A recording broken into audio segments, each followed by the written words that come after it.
Welcome to what is part 2 of the 2020 Beaverbrook Lectures, which we are hosting on the topic of surveillance capitalism.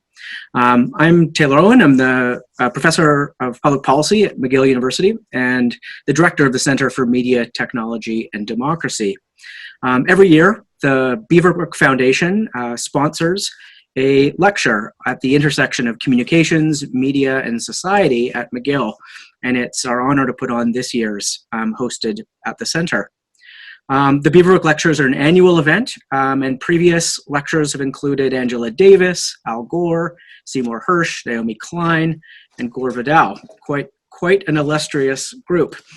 Before we begin, I'd like to start with a land acknowledgement. McGill University is situated on the traditional territory of the Kanien'kehá:ka, a place that has long served as a site of meeting and exchange amongst nations. We recognize and respect the Kanien'kehá:ka as the traditional custodians of the lands and waters on which we meet today. I should note that I'm actually calling in from the Okanagan Valley on the Similkameen Nation. A quick note about how to participate in today's event.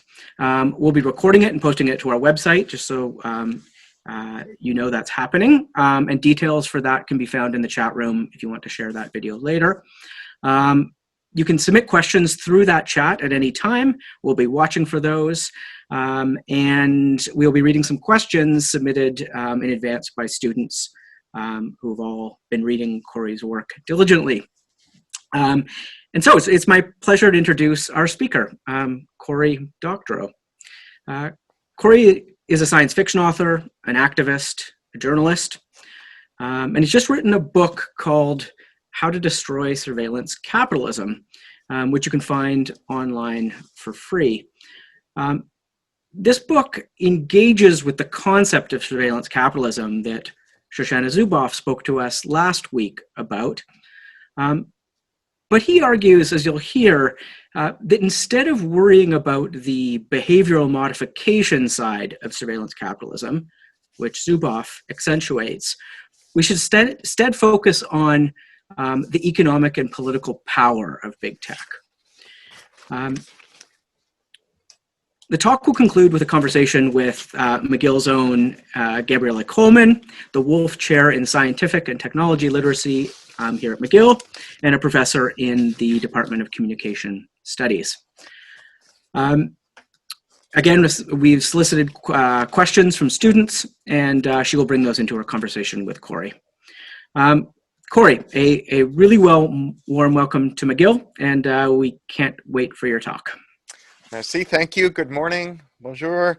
Thank you very much. It's such a pleasure to be able to give this talk. And it's exciting to learn that Gabriella is a wolf chair. That's surely the best kind of chair.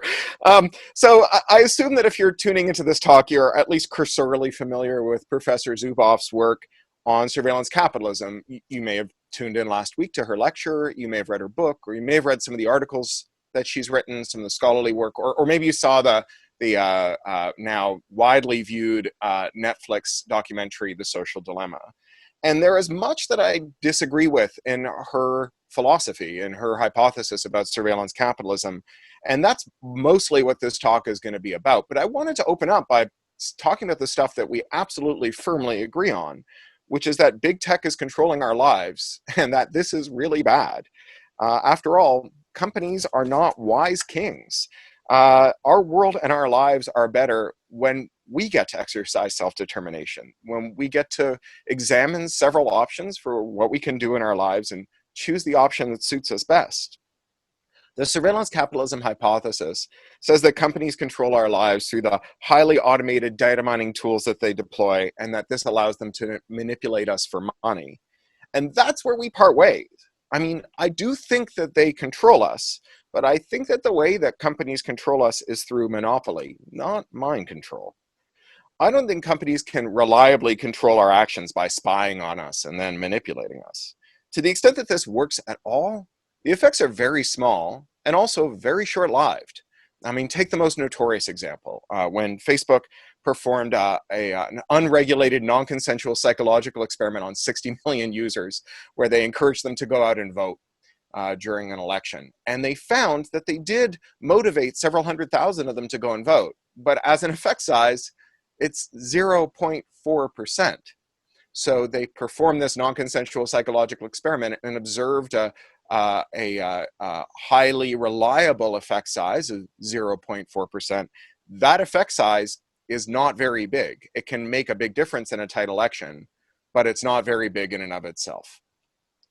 And to the extent that it does work, I think we have to ask ourselves how long-lived and durable it will be. After all, one thing we know about our response to stimulus is that it fades over time. When we encounter a novel stimulus, our response to that stimulus regresses to the mean for most of us. Some people can't ever stop hearing the refrigerator hum. But for most of us, it just disappears into the background as we become inured to it. So what we don't know is what the fifth Facebook non-consensual experiment on 60 million people would result in. Would it get 0.4%? Or if you've already been exposed to that stimulus, would it drop to 0.2 or 0.1 or even smaller? Now, Facebook released the data on its voting experiment for self-serving reasons. They released it because they thought that it proved that they had a mind control ray that they could rent access to for advertisers. But that's obviously self-serving. It's thinly supported by data that was produced by Facebook itself.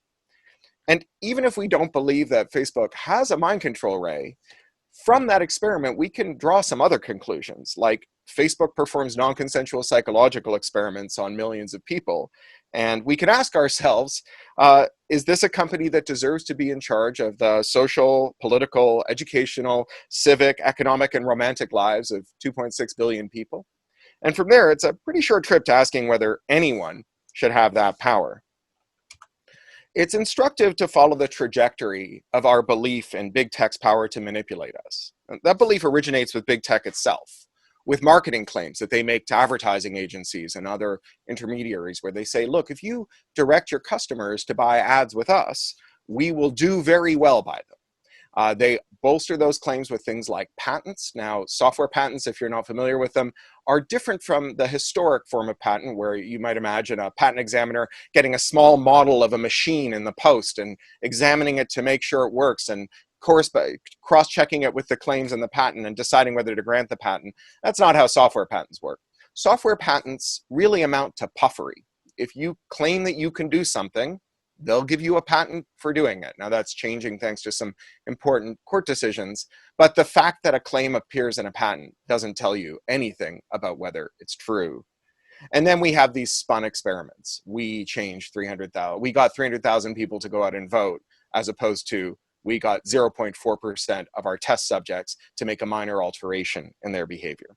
So that's the origin. That's how big tech started the claims. And these claims were then taken up by their intermediaries, by advertising agencies and political consultants, who use them as part of their own marketing literature to go to their customers and say, look, we've got a line on this amazing new tool that will help you sell what you need to sell better than anyone's ever sold it before.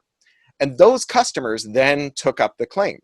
Advertisers and politicians began to boast about how effective their advertising online was. And telling everyone that would listen that they were spending their money wisely. And then finally, these claims got adopted by their critics, who said, hey, wait a second, what did you just say about having a mind control ray? That does not sound good to us. So the evolution of the surveillance capitalism story starts with, we can sell you anything. And in a few short steps, it turns into Google and Facebook invented a mind control ray to sell your nephew a fidget spinner. And then Robert Mercer stole it and used it to make your uncle a racist. But these claims to mind control are self-serving, and critics who repeat them end up helping the tech industry sell its core product, its high-priced, unfalsifiable attempts to manipulate users.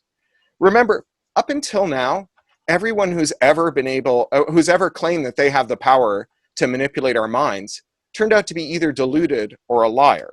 From Rasputin to Mesmer to the practitioners of neurolinguistic programming to the sad sadists of the CIA's MK Ultra program, which of course has its own little history with Montreal, where they dosed a bunch of McGill students with LSD.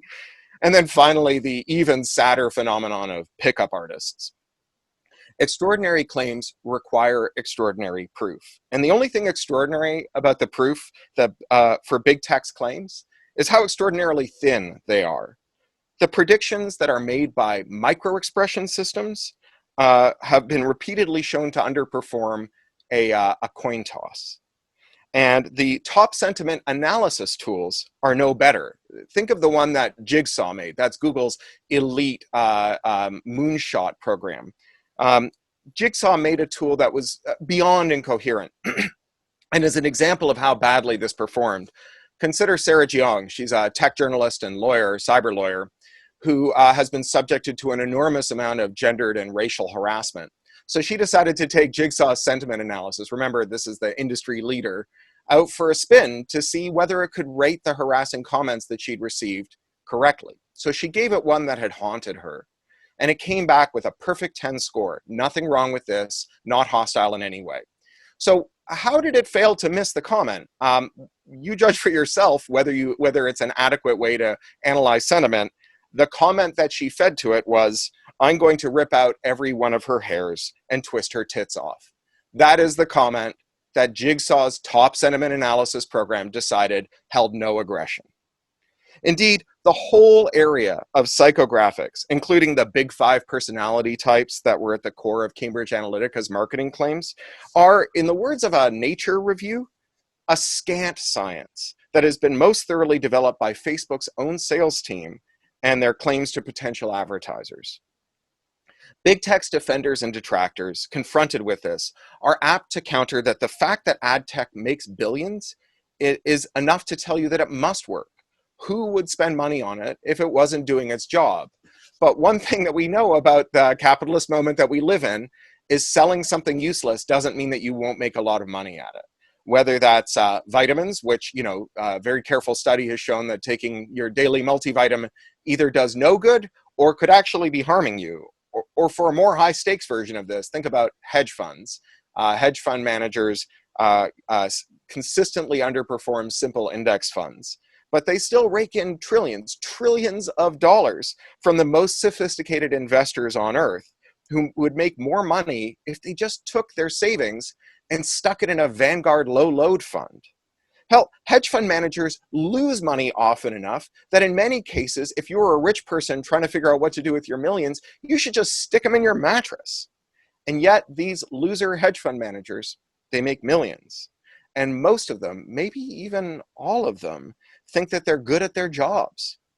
If the smartest investors on earth gave me millions of dollars to manage trillions of dollars, I'd probably be able to convince myself that I was good at my job too, irrespective of any objective analysis or outcomes.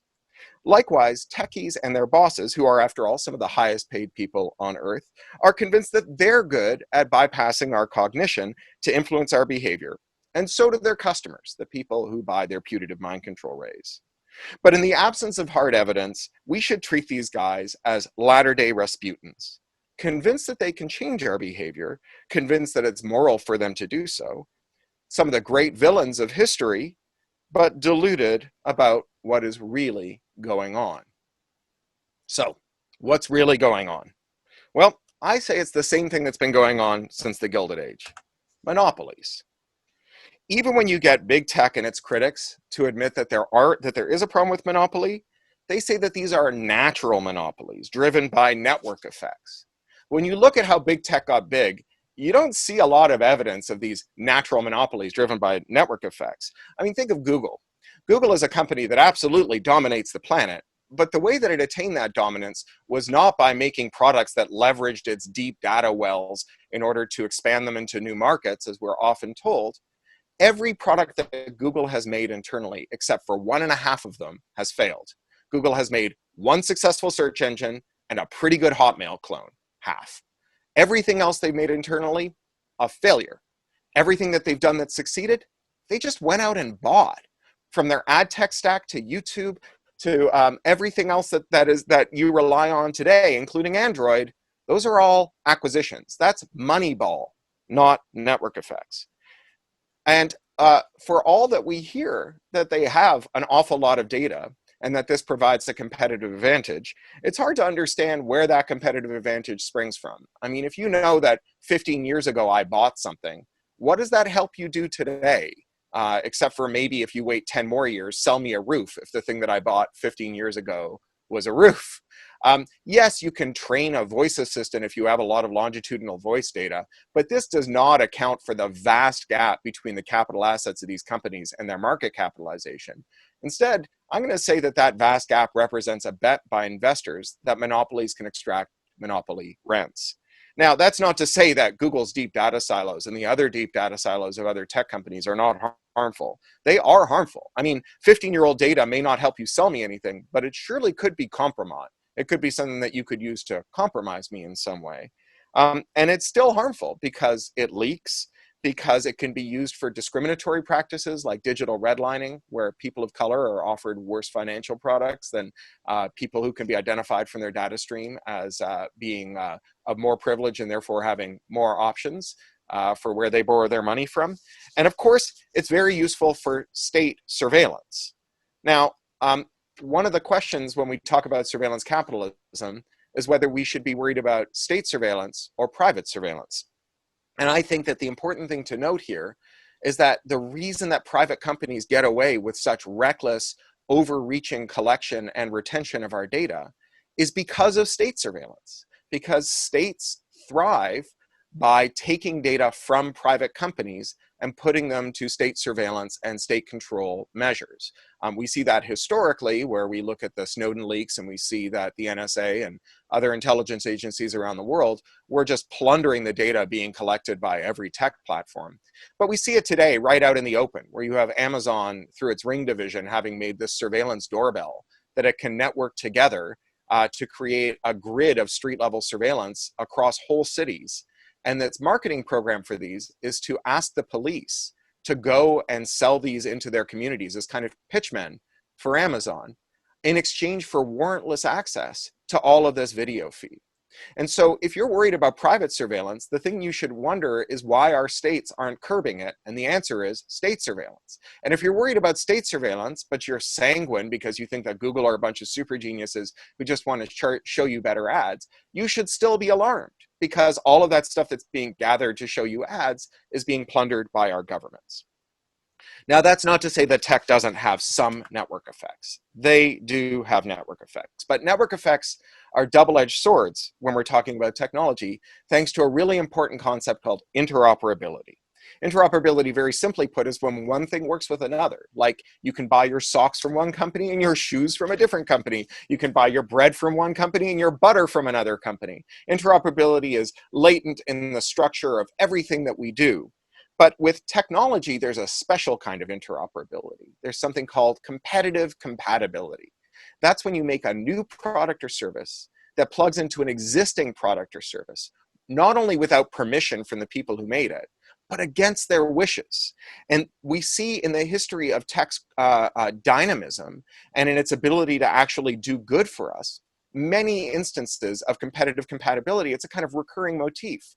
You know, when Apple was on the verge of collapse because it had been pushed out of the world's enterprise environments by Microsoft refusing to release up-to-date functional versions of Microsoft Office, Steve Jobs did not go on bended knee to Bill Gates and beg him to make a version of Word that would finally work for the Mac.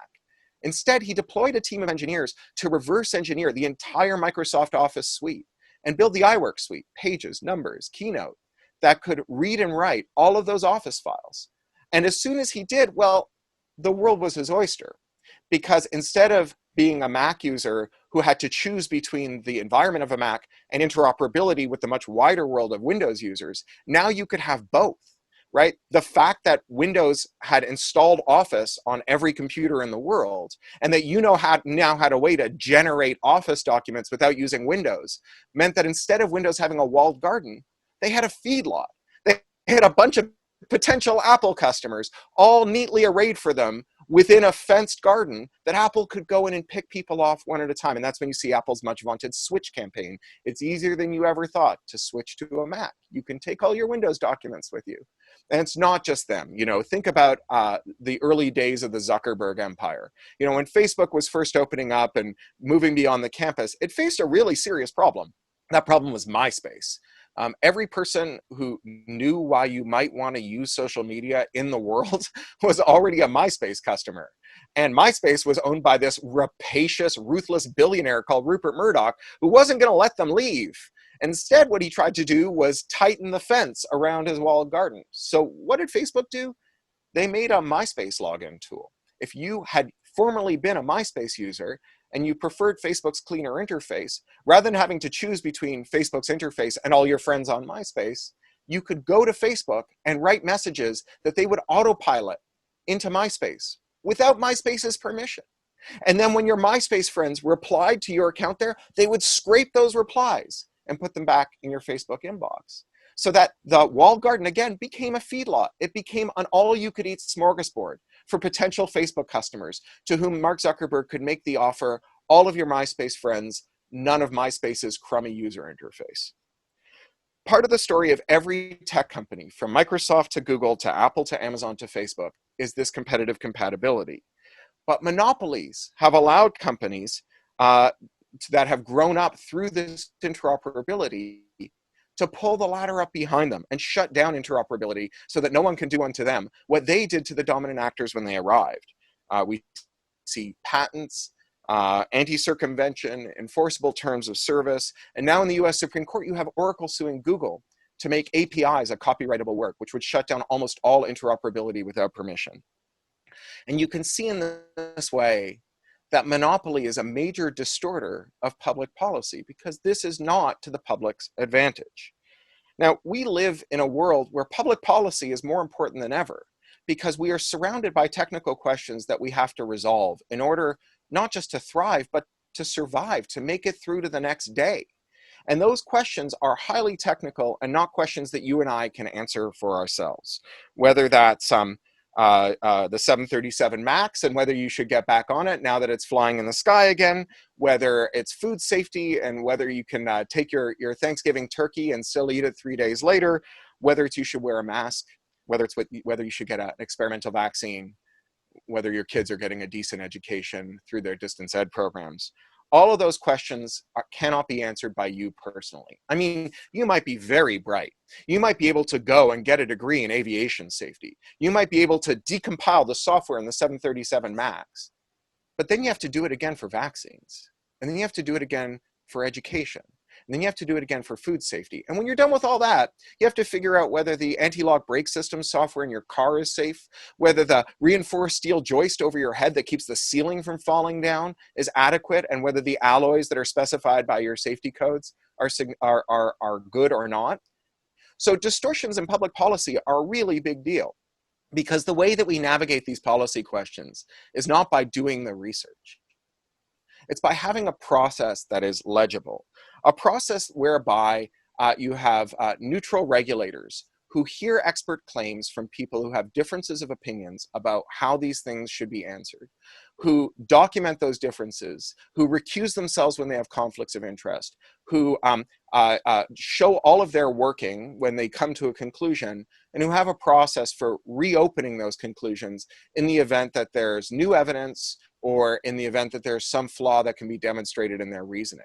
So instead of trusting our ability to understand vaccines, we trust the process by which vaccines are certified to be safe.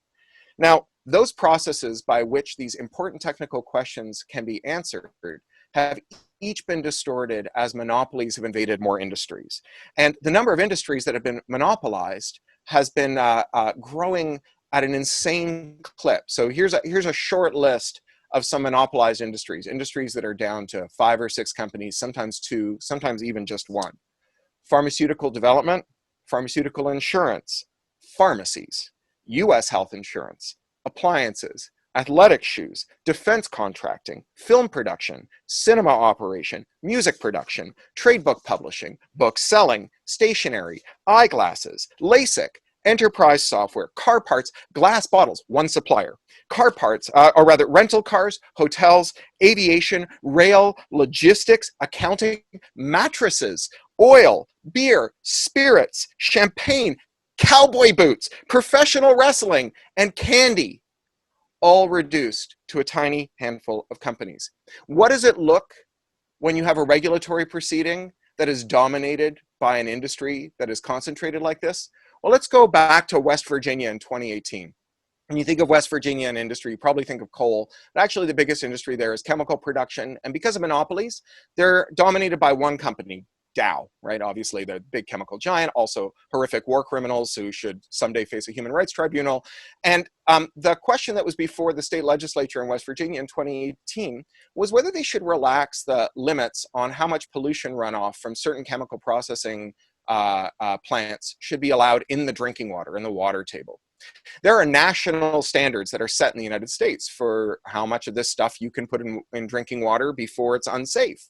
And, you know, finding out the answer to whether that limit is too low or too high, that's a worthwhile thing for us to inquire upon. If it turns out that we've set it artificially low and it could be safer to be higher, well, then we could get the bounty of chemical processes at a lower price. But that's not what they had. They didn't have an honest truth-seeking exercise. Instead, Dow Chemicals filed comments that said, we believe that West Virginians can tolerate higher levels of poison than the median American because they're fatter than the median American. And with more tissue, they can absorb more toxic chemicals before they get sick. Now, this is an idiotic and laughable thing. It is what you write in the box when the official across the counter from you says, you're going to get whatever it is you want. Just write something in the box so I can tell my boss why I did it, right? And the most amazing thing about this is not the idiotic and sociopathic thing they wrote in the box, but the fact that the legislature, after intense lobbying from Dow, went ahead and relaxed the controls for West Virginians. So there's an old-fashioned word for this, corruption. And corruption, whoops, I got out of sequence there. There we go. Corruption is a synonym for conspiracy. Conspiracists don't lack for critical thinking. Oftentimes when you hear about critical thinking, about conspiracy, someone says, how do we get these conspiracists to think critically? But conspiracism is energetic, not lazy. To believe in QAnon or 5G cancer or anti-vax is not easy. It's hard work. And it starts with becoming encyclopedic on actual conspiracies that have inflicted the people around you.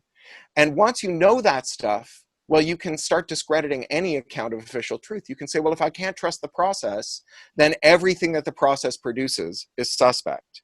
And that sets the questioner adrift in a kind of epistemological void, because you still have to answer all those technical questions. You have to decide whether to wear a mask. You have to decide whether your kid's distance education is adequate. You have to decide whether to get on a 737 MAX. You have to decide whether to get an experimental vaccine. And the only way that you can answer those questions is not by researching the questions themselves, but by finding people who sound like they know what they're talking about to replace the processes and the institutions. And that, of course, inevitably turns into personality cults. Modern conspiracism is the intersection of the experience of real conspiracies, the trauma resulting from real conspiracies, and the easy process that tech gives us to learn about actual conspiracies and conspiracy theories, and the ability to target people who might be interested in conspiracies and tell them about your own theory. Now, our discourse when we talk about conspiracism and big tech is all about this third factor, stories about targeting and radicalization. But that focus is incomplete. First, because it fails to ask the most important question, which is, why are there so many people who can be targeted with a conspiratorial message? Why today are there so many more people who have been traumatized by real conspiracies, whether those are about opioids or offshoring? And second, that account ignores the beneficial part of so-called radicalization. The ability of people with socially disfavored views to discover one another and make common cause. We talk a lot about how that process results in Civil War cosplayers marching through the streets of Charlottesville chanting, "Jews will not replace us." But we dramatically under-theorize the role it's played in the rise of Black Lives Matter, or the belief that gender is not a binary, or that trans lives matter. Now, it's easy to see why our immediate concern would be the bad beliefs that our neighbors have been absorbed into. They are very dramatic and have dramatic consequences. But that is a purely reactive approach. It is firefighting, not fire prevention. If we want to address ourselves to causes rather than effects, then we have to root out the material circumstances that make conspiracism attractive to its adherents. That is, we have to address the corruption that makes our institutions untrustworthy, the corruption that therefore deprives us of a common epistemological framework for knowing what is true, the corruption that produces the trauma that sets people seeking out alternate explanations for the frightening, brutal material circumstances that they endure, that corruption that we call monopolies. And this is why it matters whether the problem is monopolies or mind control. If it's mind control, if the tech companies have created an immortal superweapon that strips us of our free will, then it would be catastrophically reckless to break those companies up and distribute those mind cannons into more hands than we could ever hope to enumerate, regulate, or tame. But if it's a monopoly, then we must shatter the concentrated power as a means of restoring good governance. Think of the mind control hypothesis as being like the idea that there is a comet headed for the Earth. Breaking that comet up would just shower the planet's surface with a killing rain of meteors. And our only recourse when that comet is coming towards the Earth is to send out some kind of brave Bruce Willis character to steer the comet. The last thing that you want, if this is what's happening, is interoperability, right? For 1 million people to contest which direction we should steer the comet in. If it's a comet, then it's just a fact of life. It will be with us for all eternity, there to be tamed if we can, but impossible to be rid of. And God help us all if after we tame that comet, we lose control of it and it crashes into the Earth anyway. But if this is just a monopoly, then we know what to do. Bust the trusts. Rather than looking to exotic explanations for market concentration like network effects, let's look at how we enforce monopoly law. After all, it's not network effects or first mover advantages or data repositories that gave us 1 eyewear company, 2 beer companies, 3 record labels, 4 movie studios, 5 publishers, which in the time that I was writing this speech was reduced to 4 publishers when Bertelsmann bought Simon & Schuster, not through network effects, but through access to the capital markets and through regulatory forbearance when it came to monopolistic mergers. Now, we know how we got here. 40 years ago, a guy named Robert Bork changed the face of competition law. Now, Bork was this kind of court sorcerer to Reagan. He came out of the Nixon cabinet. He was Nixon's Solicitor General, where he committed crimes so egregious that he was denied a seat on the Supreme Court by the Senate when he went up for confirmation. But despite losing his chance at a Supreme Court seat, he was more influential than any mere jurist in his career. He had a new framing for monopoly law. He framed it as a consumer issue. And he said that the only time that governments should take actions to prevent or address monopolies is when you could prove that there was consumer harm. And what he meant by consumer harm was higher prices. That is, unless you could prove that some monopolistic course of conduct, like a merger or some anti-competitive action, would lead to higher prices immediately, then you should have forbearance, allow the monopoly to form, allow the anti-competitive conduct to continue. And of course, it's nearly impossible to prove beyond a doubt that at some point in the future after a merger, prices will go up. And so we just stopped blocking monopoly formation. Even though the overwhelming evidence after 40 years is that these mergers always lead to higher prices, even then we don't block mergers because we can't prove that this merger will lead to higher prices. The fundamental problem of framing monopolies as a consumer harm is right there in the name. It looks at us as consumers, not as citizens. And a consumer, after all, is just an ambulatory wallet, not a member of a polity with a stake in the functioning of our democracy. Monopolies are bad, not because of consumer harms, but because of democratic harms. And all of that is not to say that tech monopolies aren't taking away our free will. They are. They do practice behavior modification. They lock all our friends in their walled gardens. So if we want to talk to our friends, we have to modify our behavior to talk to them inside the walled garden. They non-consensually siphon our personal information out of our devices and apps. They prevent us from installing apps of our own choosing unless those apps are approved by their central committees. They tell us which ink we can use in our printers. They tell us which parts we can get for our phones. They tell us which repair depots can fix our stuff. And of course, when it's time to throw our stuff away and buy new stuff because it can't be repaired anymore. These are huge impositions on our free will and our self-determination.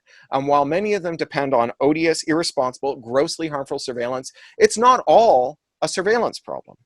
Now, you may have heard that if you're not paying for the product, you're the product. But the farmers who aren't allowed to fix their own John Deere tractors so that John Deere can bill them $180 for a service call, they didn't get their tractors for free. They paid 6 and 7 figures for those tractors. That iPhone that you have, no one gave it to you for free in exchange for promising that you would only use the Genius Bar and pay the premium to get it fixed. The thing that determines whether a company sees you as a product is whether they can get away with treating you like a product. Whether the lack of competition and the metastasis of anti-competitive laws like software patents, anti-circumvention, and enforceable terms of service deprives you of the choice of the ability to punish them for abusing you. Earlier, I suggested that the rise of conspiracism isn't the result of ideology, but of material conditions. But as I close out this talk, I want to return to ideology. Specifically, what are the ideological factors that make surveillance capitalism and its hypothesis so compelling? I think that the success of the hypothesis of surveillance capitalism is the result of a strange ideological marriage between 3 groups of people for whom the status quo is pretty good. The first is the tech industry, which is very invested in its own status as a bunch of geniuses. They're so invested in being a bunch of geniuses that if they have to be evil geniuses, they'll take it, because at least they get to remain geniuses. And then there's the true believers in capitalism, who practice a form of tech exceptionalism when they paint tech as a rogue capitalism, whose mind control rays short-circuit the market's near mystical ability to self-correct. If tech is a rogue capitalism, then the problem is tech and not capitalism. And finally, there are the people who are thriving under the status quo. If conspiratorialism is caused by a contagious mania that afflicts people of defective intellect, then we need to cure those people, not fix the system that is serving you well. And to those groups of people, I say, tech did not conquer the world through genius, but through the same mediocre sociopathy practiced by the Rockefellers, the Carnegies, the Bells, and all of the other great monsters of history. That markets tend toward monopoly, and the minimum response that we should have should be muscular state intervention that prohibits anti-competitive mergers, restricts corporate power, and punishes anti-competitive conduct. And that we're never going back to brunch. The reason your neighbors went crazy is that the world is on fire and the system is rotten. They may believe crazy things, but the reason that they believe those crazy things is utterly sane. Surveillance capitalism is not a rogue capitalism. It's just capitalism. It's not a comet. It's just 3 sociopaths in a trench coat. We've dealt with these jokers before. We know what to do with them, and it's high time that we dealt with them again. Thank you.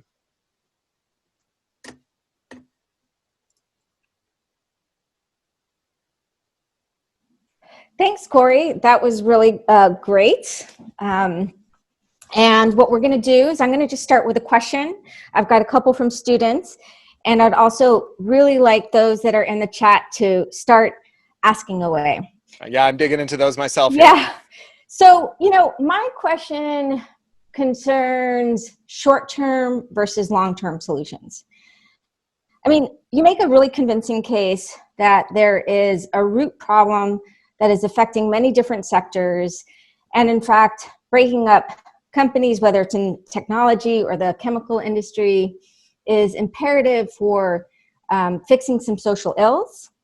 I also think that when we're looking at political dissatisfaction, mistrust, you really hit the nail on core processes that really have to be addressed and fixed. However, I think those fixes are going to take years, if not decades. And so I'd like to hear a little bit about what you think can work, the changes that some of the tech companies are instituting, whether it's content moderation or others, that have come about through pressure that has come from either journalists or lots of academics working on these topics. Sure. So the short term. Yeah. So I think that there's a lot. I think that there's a lot to talk about here.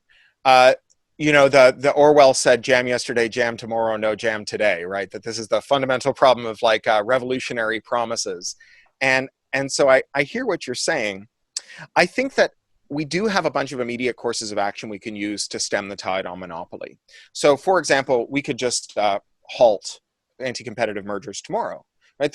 We don't need new law for that. We need new direction to the DOJ for that. We have a new president in the United States who could make that happen at the stroke of a pen. In the European Union, they're making noises about it. And Vestager, who I sometimes disagree with on tactics, is nevertheless very good on this. Canada's Competition Bureau has been asleep at the switch for years. I had a slide in this deck earlier that showed the structure of the Rogers Company. It was a pretty gnarly hairball. And so, you know, Canada could again begin muscular antitrust. You know, domestically. We did it before, we can do it again. We can also revisit anti-competitive mergers that already exist. So it is hard to bust a merger after the fact when all you have to go on is consumer harm. It creates a long, intensive, fact-intensive court process, but there's a much simpler basis for busting, for reversing anti-competitive mergers, and that's when they were undertaken under false pretenses. So when Google bought its ad tech stack, it made a promise that it wouldn't merge the ad data that it was gathering across its multiple platforms like YouTube and so on. It lied, right? When Facebook bought Insta and WhatsApp, European regulators made them promise that they wouldn't merge the backends. They lied. It seems to me that there's a less fact-intensive question here that we could adjudicate relatively quickly. We could just say, did you lie when we let you merge? If so, the penalty is not a fine. It's unwinding the merger.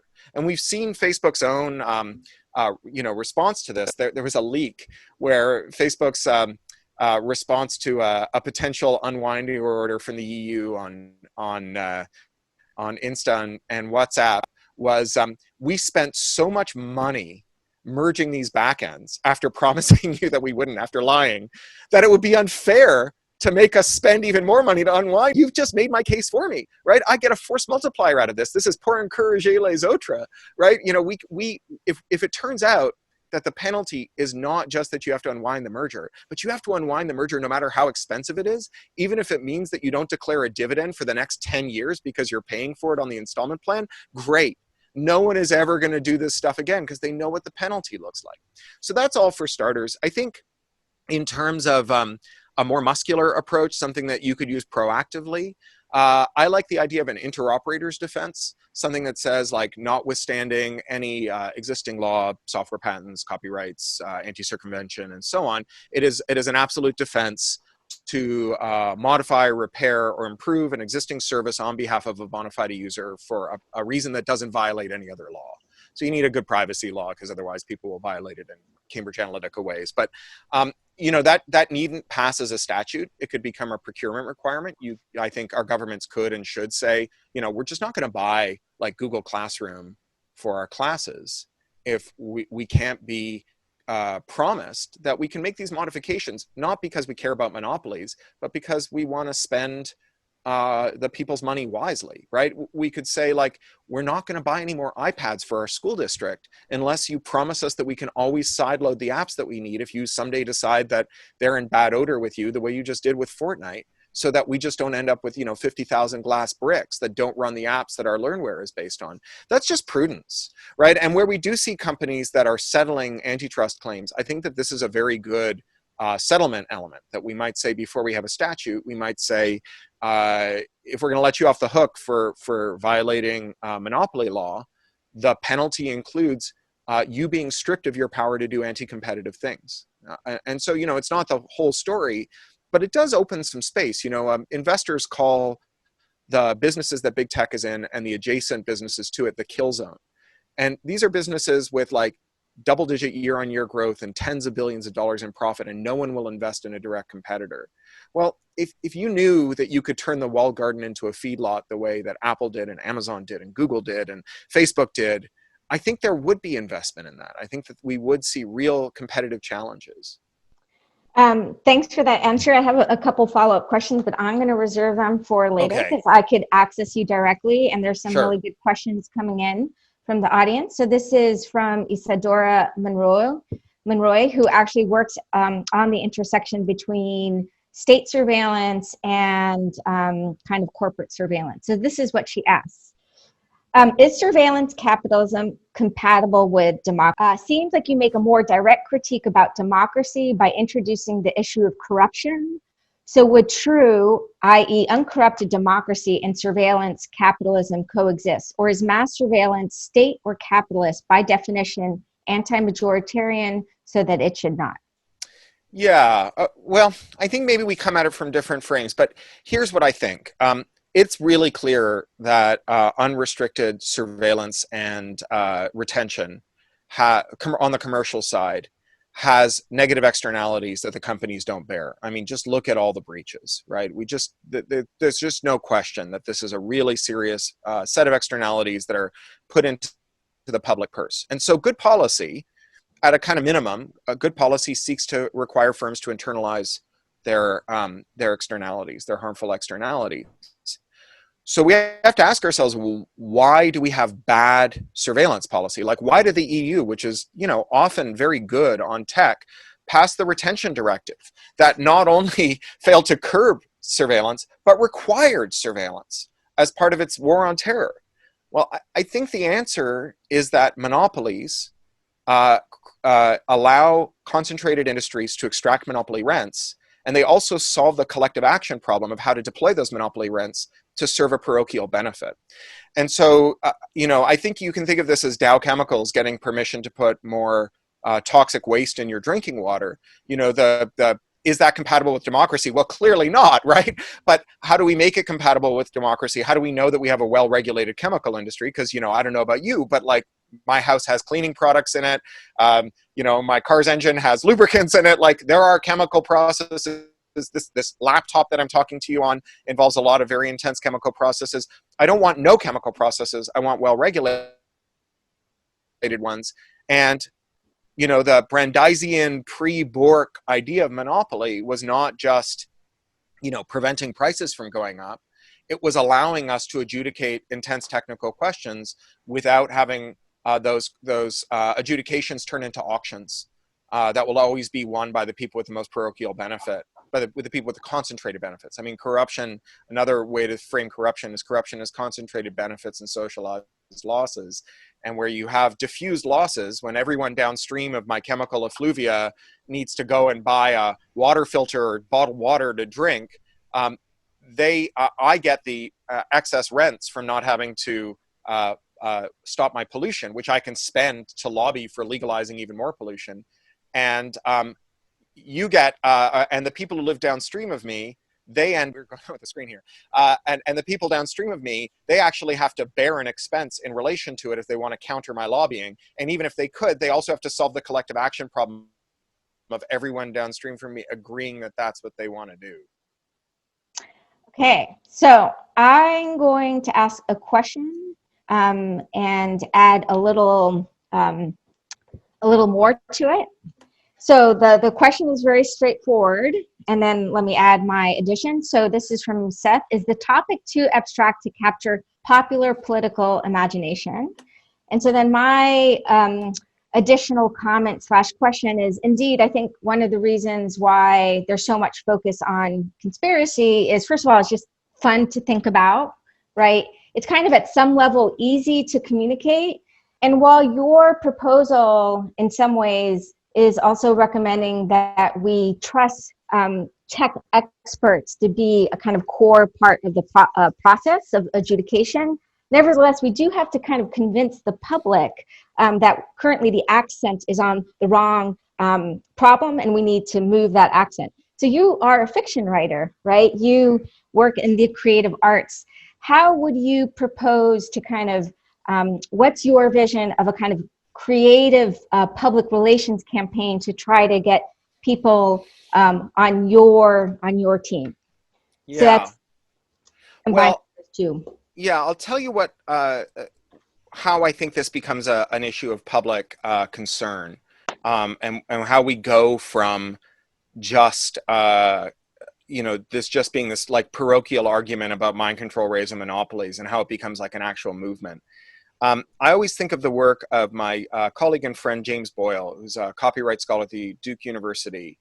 And Jamie talks about the history of the ecology movement. And he says that before the term ecology came into common use, there wasn't really a movement, there were just issues. Some people cared about ozone and some people cared about owls.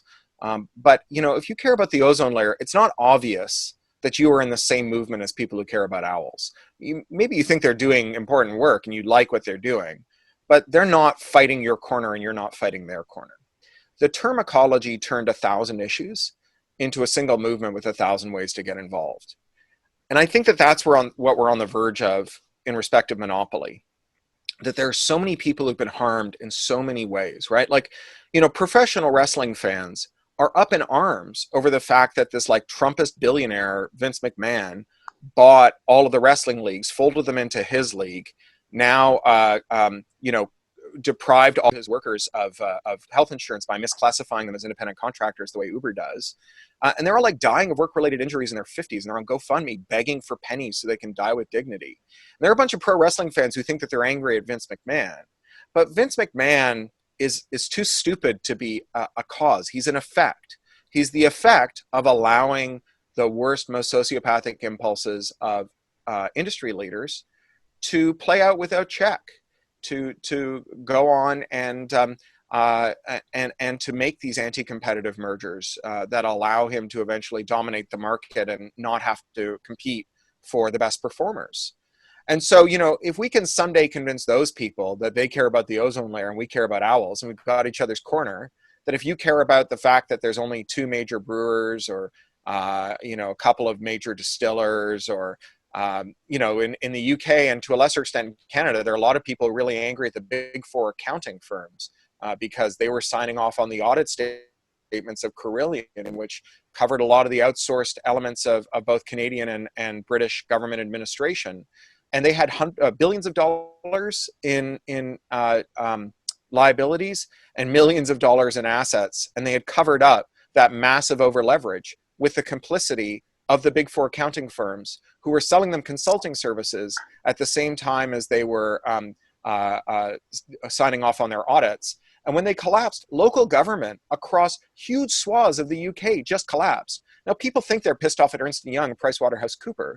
But what they're really angry at is the fact that PricewaterhouseCoopers and Ernst & Young were able to buy all their competitors and then do vertical monopolies where they can offer both consulting and auditing under the same roof, which is such an obvious conflict of interest that only through the amassing of monopoly rents and the solving of collective action problems could you ever get regulatory sign-off for it.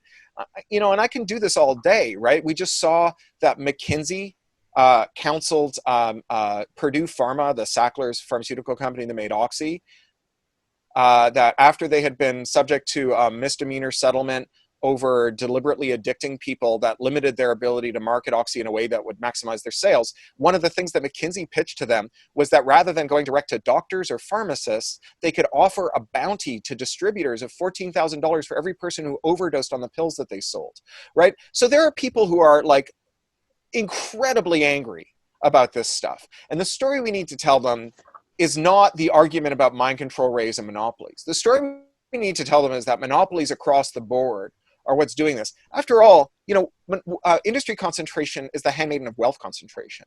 And when you look at cap tables of many of these industries that are supposedly in conflict with one another, you see that not only is every company in the industry not only do they have major stakes by the same companies like Berkshire Hathaway or Vanguard, which own big pieces of every major airline, every major hotel, every major car rental company, but it's cross-sectoral. So the same common owners of all of the airlines are also the common owners of all of the hotels, also the common owners of all of the car rental companies.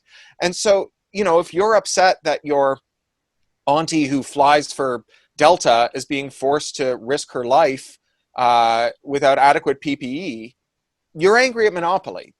And this is the story we need to tell, is that all of these things have a common root cause, corruption that arises from concentration and monopoly. And you know what? Like, if there's one thing Occupy and other mass movements have shown us, it's that we are in a moment where that story is a story that the public wants to hear.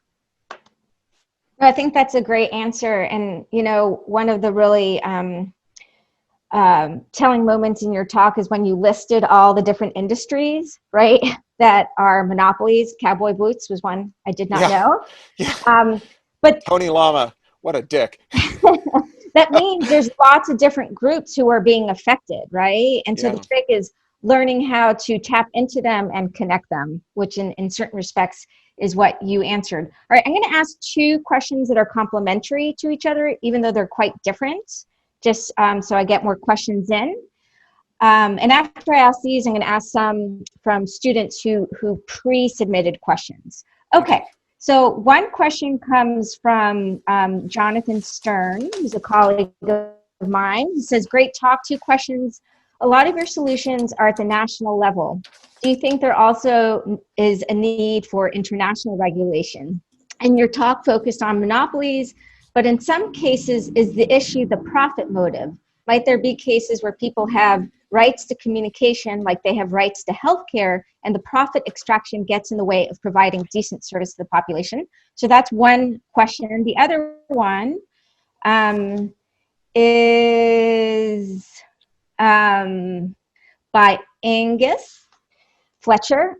I think it's true that demonopolization would help to slow the effectiveness of surveillance technologies. How should we address the large ecosystem of brokers and ad tech that aren't monopolies? Does the problem begin and end at a consolidation of data? Again, different questions, but really hit at questions of solutions. Yeah. Maybe I'll go backwards here. So one of the things that we are is that regulation, as opposed to prohibition, tends to favor large firms because compliance costs require excess profits, right? So, at the stroke of a pen, the European Union effectively annihilated its ad tech industry, right? And handed the whole thing to Facebook and Google, which is funny because the GDPR was effectively a kind of trade war salvo, which was only really possible because every time someone said, well, won't you think of our poor European SMEs that do ad tech?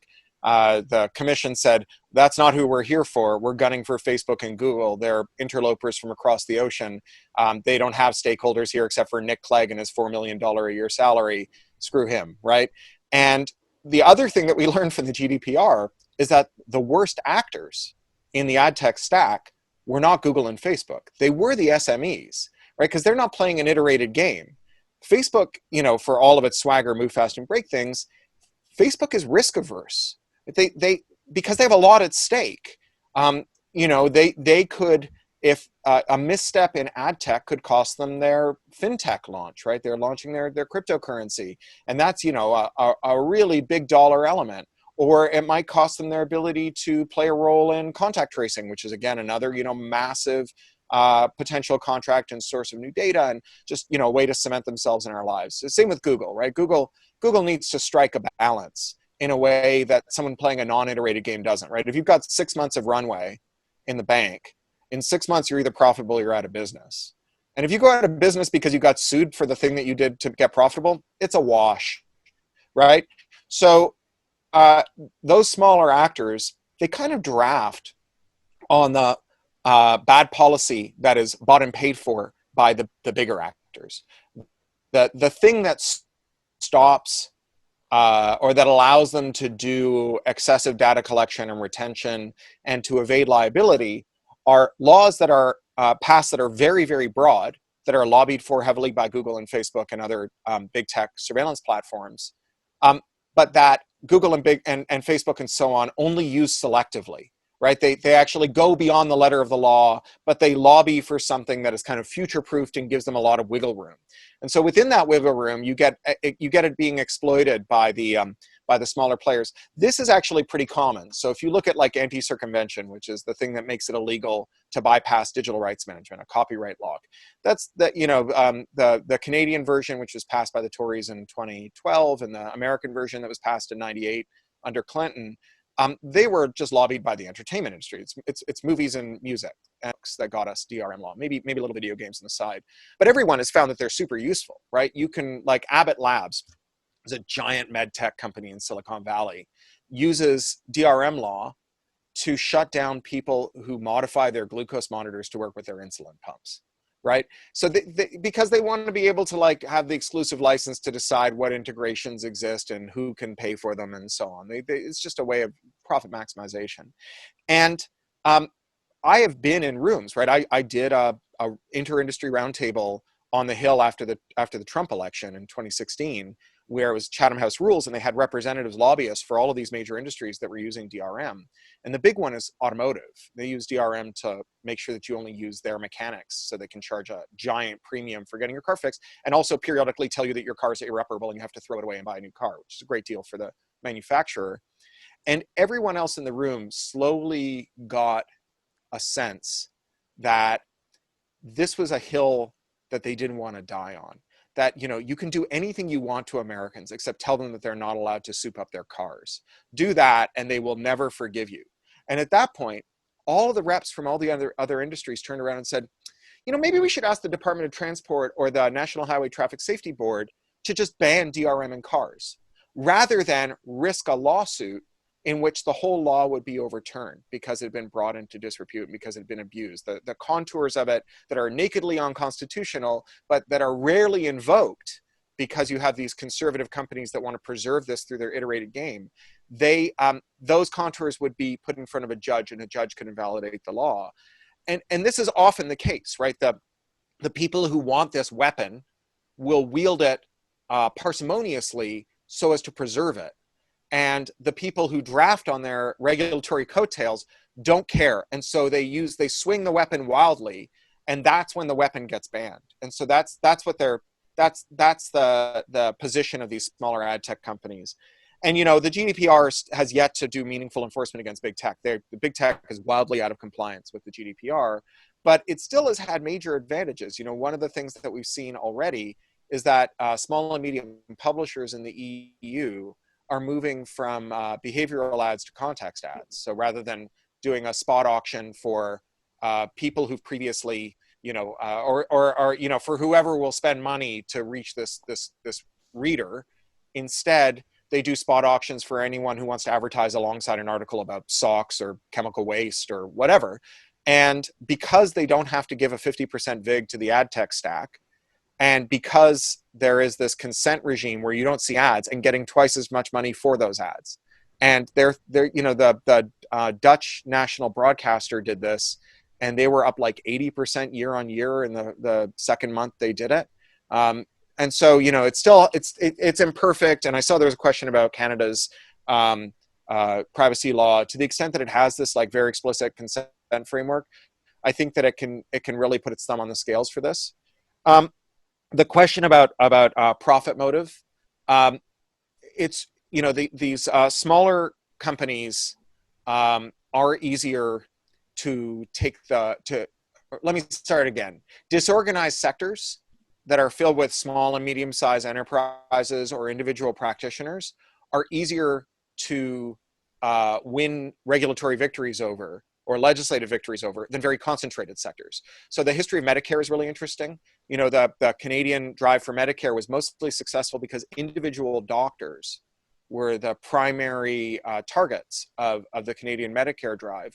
And individual doctors did not have the easy solution to the collective action problem, nor did they have the excessive monopoly rents. Whereas in the US, the problem that we see whenever we moot Medicare, universal medical insurance, is that the concentrated sector can agree on a playbook and then fund that playbook in ways that are really important. So even if you agree that telecoms or other factors should be under public ownership, and there are serious problems with that, right? Like my dad's political group had its offices broken into by Trudeau's goons during the War Measures Act, and its membership list plundered for compromat and surveillance, right?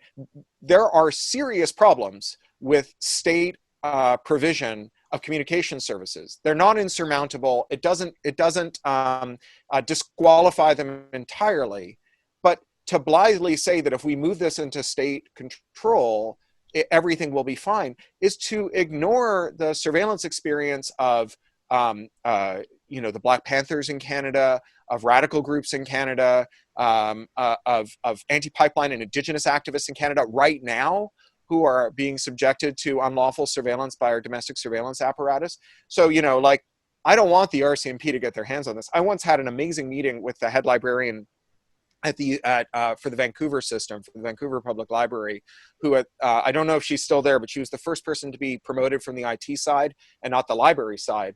And the city of Vancouver was trying to consolidate their backends by merging all of the computer databases for all the city services, which would mean that the police would run, going to die on, right? Because, you know, librarians have gone to jail to keep records of what they circulated out of the hands of the state, of state surveillance. And, you know, the idea that we can blithely just move this out of private ownership and into public ownership without creating its own host of state surveillance problems is, I think, incomplete. And then the question of internationalism, yeah, I mean, it's true that you do need some international force here, but you don't need necessarily global force, right? Like we saw, you know, one of the things that the tech companies tell us all the time is we go into these markets in countries that have poor rule of law or human rights records because it is impossible to service those markets from outside, not because it's a must have, not a nice to have. And so whenever, you know, a government orders them to spy on their users, they're like, I guess we got to do it. You know, look at Apple, right? Apple won't spy on you in China to help sell you handbags. They'll spy on you in China to help figure out whether you should go to a concentration camp, right? You know, like, you know, it's still surveillance, still super harmful. And what we see when these companies are actually confronted by things that cut into their bottom line is that they will leave these smaller markets. So Turkey had an antitrust ruling that required Google to change the way that it managed Android and to allow third parties to make Android devices without including the core Google suite and still provide security updates for it. They just pulled out of Turkey, right? You know, after telling us for years and years, oh, we can't pull out of these countries with these terrible human rights records. As soon as it was a question of their bottom line, they just left. But I don't think they could do that for the EU. Right? And I don't think they could do that for the US. I think they'd struggle to do it for Canada, although, you know, Canada's got a much smaller consumer base than the US. But there are other big markets, Brazil and so on, where really meaningful regulation would, the cost of just pulling out of the market exceeds the savings from complying with the rules. And so it is an opportunity for larger, wealthier states to pull the rest of the world along with them. In the same way that, you know, when California passes stringent emission controls, the rest of America benefits. Or in the same way that, you know, when Texas demands creation science in their science textbooks, the rest of America suffers. Great. Well, thanks for those answers. And I really like the reminder that, you know, having the government oversee certain types of public utilities comes with its own dangers. And in that spirit, there's a question about the role of technology as a kind of solution. So Cory, you, like Shoshana Zuboff, favor legal corrections to surveillance capitalism. Is there any angle in your mind to the possibility of tech progress corrections, such as decentralized social media, that no monopoly in a world that no one controls? And your book kind of addresses this some, but... Yeah, I think the problem is that with the DWeb movement is that it conceives of like a de novo, you know, break with history, like a kind of, you know, tabula rasa, right? Like we all just leave Twitter on Monday and on Tuesday we set up on Mastodon and we just kind of resume our conversation without centralization. And that is not how Twitter grew, right? Twitter grew by integrating with SMS and other messaging things. And it's not how its replacement will come into existence, right? Facebook didn't count on everyone on MySpace picking a day and leaving. In fact, I'm reading Kim Stanley Robinson's last novel. He says he's only writing books about the Sierras from now on. And it's called The Ministry for the Future, and it's brilliant eco fiction. But the part that drives me nuts is that everyone leaves the surveillance capitalism silos by agreeing that, like, on Wednesday, we're all going to go. And that's just not how any of this stuff works. Lowering switching costs is the most important thing we can do to decentralize it. And the way that you do that is with both mandated interoperability. We saw some of that in the Access Act that was introduced in the last Congress, in the Digital Services Act that is being introduced in the European Union, but also by stripping companies of the legal right to prevent people who go beyond the mandates and add means for people to escape the silo. You know, I had a person come up to me at a conference who was hoping to stop the FTC settlement with Facebook because her group had an outstanding claim, and they were cancer previvors. So they had been tested, they had a cancer gene, they were likely to get cancer, they didn't have it yet. Facebook had actively courted people with rare diseases to set up Facebook groups. They had since discovered a bunch of things that really disturbed them about Facebook. This woman who was not a hacker had just been fooling around, and she found a way to enumerate the full membership of any group on Facebook, including her own. And she went to Facebook and they called it a feature request, not a security defect. And after she made a stink, they partially fixed it, but you can still enumerate the full membership of any group that you're a member of. And they were like, this is really bad. This is really scary. This is not what we signed up for. How do we solve the collective action problem? Well, imagine if you could, through competitive compatibility, not with Facebook's cooperation if they didn't want to give it, you could have a bot that was a member of your group that siphoned all of the waiting messages out of Facebook and put them into a discourse instance and pushed the replies back and said, at this point, 48% of the group is now on the discourse instance. When we reach 61%, we're going to sever the tie. Here's how to find the discourse instance. So you could have a period during which people move from one to the other. You know, when my grandmother was a Soviet refugee, and when they left the Soviet Union and came to Canada, they lost touch with their family in Leningrad for 15 years. You know, the only way they could contact them was by like telling people stuff that if they got a visa to go to Leningrad, they could try and find my great aunt and my great uncle and my other family members and repeat the stuff to them, right? This was a very tough decision for my grandmother to make, to leave the Soviet Union and come to Canada. It came at a really high price, right? I left the United Kingdom 5 years ago and I moved to Los Angeles. Not only do I talk to my in-laws in Wales and London every weekend, I brought my appliances along. I've got a theremin over there that my wife gave me as a gag gift one year. I just got a voltage adapter, right? So I moved to California and then back to London 3 times before I settled because I needed to figure stuff out, right? I was able to go back and forth. And yeah, it was expensive, but it wasn't expensive the way my grandmother's journey was, right? Zuckerberg, Apple, Google, they've built iron curtains, right? We need to tear down their walls. We need to allow an easy way to have one foot in one place, one foot in the other, decide whether you like it, not have to pre-commit to something that you don't fully understand. That's how we'll get decentralization, not just by building better technology and hoping people come. You know, the web grew by integrating Gopher. You know, it didn't say everybody stop using Gopher, now use the web. NCSA, Netscape, and the other browser vendors built Gopher support into web browsers, and they made Gopher part of the web. Freedom of movement online, it's so important. So Cory, we're unfortunately going to have to wrap up. Sure. This was an amazing talk, great questions. For any of you who have questions, hit Cory on Twitter. He's really, really good about engaging. And so I'm going to thank you, but turn it over to Taylor Owen, who is going to do a proper closing of the event. Well, thank you all so much. I just want to jump in really briefly here and thank everybody who joined us. To everyone who submitted questions, all the students who participated in the lead up to this talk, to Biella for leading this dialogue and helping us to bring Cory here to McGill, at least in virtual space this time.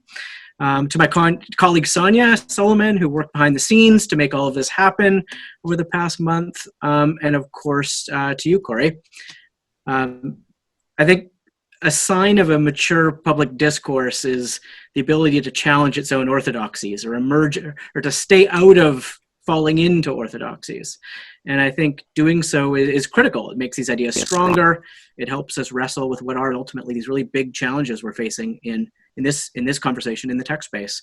And so thank you for doing this work so thoughtfully and powerfully, and I think helping this discourse be better. So we'll be posting this lecture in the coming days. We have a lot of programming planned in the coming months at the center. You can learn about our research, our policy work, our public events at our site, mediatechdemocracy.com. It's posted in the chat and in our newsletter. So thank you, everybody, and we will see you again, at least virtually and hopefully in person soon. Thanks, folks. Bye, everybody. That was really Bye. lovely. Thanks.